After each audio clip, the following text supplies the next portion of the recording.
this some kind of joke? I've been trick-or-treated to death tonight. You don't know what death is.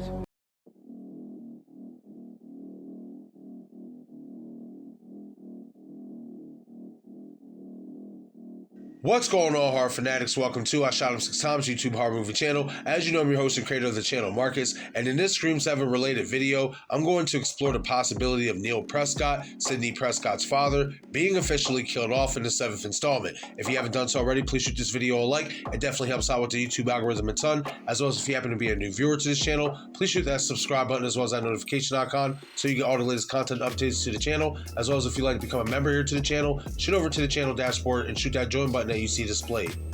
Okay everyone, so ever since the announcement that Neve Campbell will be reprising her role as Sidney Prescott for the upcoming 7th installment, fans and critics have been buzzing about what could be the reason why Sidney Prescott will want to get involved in solving these new murders.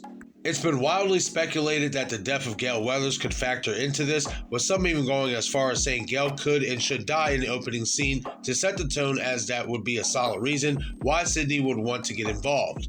I do agree with the theory that Gale Weathers will die in Scream 7, and that definitely would be a solid reason for Sidney to become involved because it does hit close to home. However, if the rumors hold true that a cult of ghost faces will be going after Sidney and her family in Scream 7, and that she will once again be the main focus of the story, killing Neil Prescott in the opening scene of the film would make a ton of sense in setting the tone for the character's story in the 7th installment. Portrayed by actor Lawrence Hecht, many of you will remember that Neil Prescott in Scream 1996 was the prime suspect in the Woodsboro killing spree as he was being framed by Billy Loomis and Stu Macher. You might also remember him making a brief cameo in Scream 3 where he's at Sidney's hideout cabin having a discussion about Cotton Weary's death.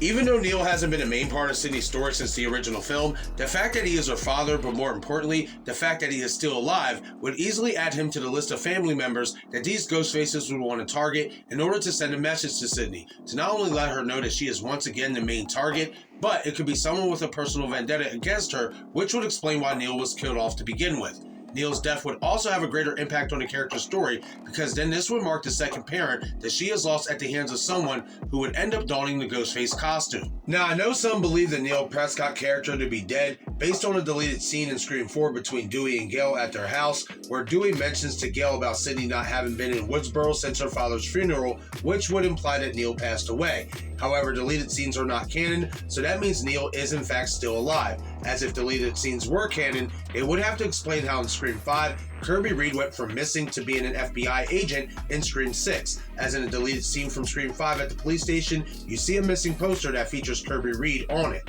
So with Neil being killed off in the opening scene of the film, I feel there's an opportunity there to make this the most personal opening scene kill in Scream franchise history. Also keep in mind that though Neil was kidnapped and nearly framed by Billy and Stu, he never received a phone call from Ghostface. So just imagine the dialogue that would be said by Ghostface in order to taunt and get under Neil's skin. The killer would probably bring up Marine's various infidelities against him, how the thought of someone in a Ghostface costume coming after Sidney made Sidney run and hide for all those years, how he intends to do harm to Neil's grandkids, just a few ideas I'm throwing out there as to how Neil's conversation with Ghostface could go. Imagine the killer telling Neil Marine was no Sharon Stone.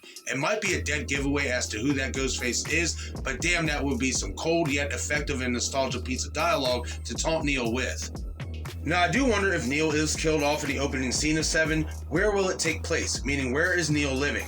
Is he still in Woodsboro? Because if so, then him dying in Woodsboro would be an easy way to lure Sidney back to her hometown, something that we all expect to happen at some point in the film. Or is he staying in Seattle, much like Sidney, Mark, and the kids are, possibly somewhere close by where the murder takes place? I bring this up because in Scream 5, Sidney tells Dewey on the phone that she never plans on stepping foot in Woodsboro again, which could imply that Neil no longer lives there anymore either, because if he did, I'm sure Sidney, no matter how much she hates Woodsboro, would still visit to see her father on occasion. Sidney only showed up in Woodsboro in Scream 5 to avenge the death of Dewey, which further implies that Neil no longer lives in Woodsboro. Though Sidney accepted her victimhood by writing the book Out of Darkness in Scream 4, losing another parent at the hands of another Ghostface killer could see the character's trauma spill out in ways that we only really saw spill out of the character in Scream 3, when she had a nightmare of her dead mother Marine, as well as seeing the staged death scene of Marine's death on a set of Stab 3.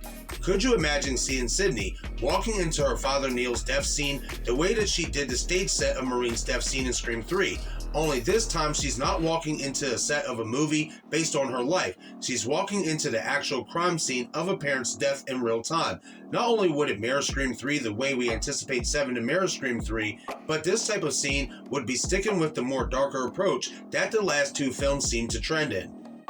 In closing, Scream 7 needs to take risks by not only killing off likable characters, but characters who hold significant value to our main characters, as 7 is the new trilogy of these updated Scream films. In order for Scream 7 to help the franchise return to form, they need to hammer home the fact that in movie trilogies, that in the third one, all bets are off.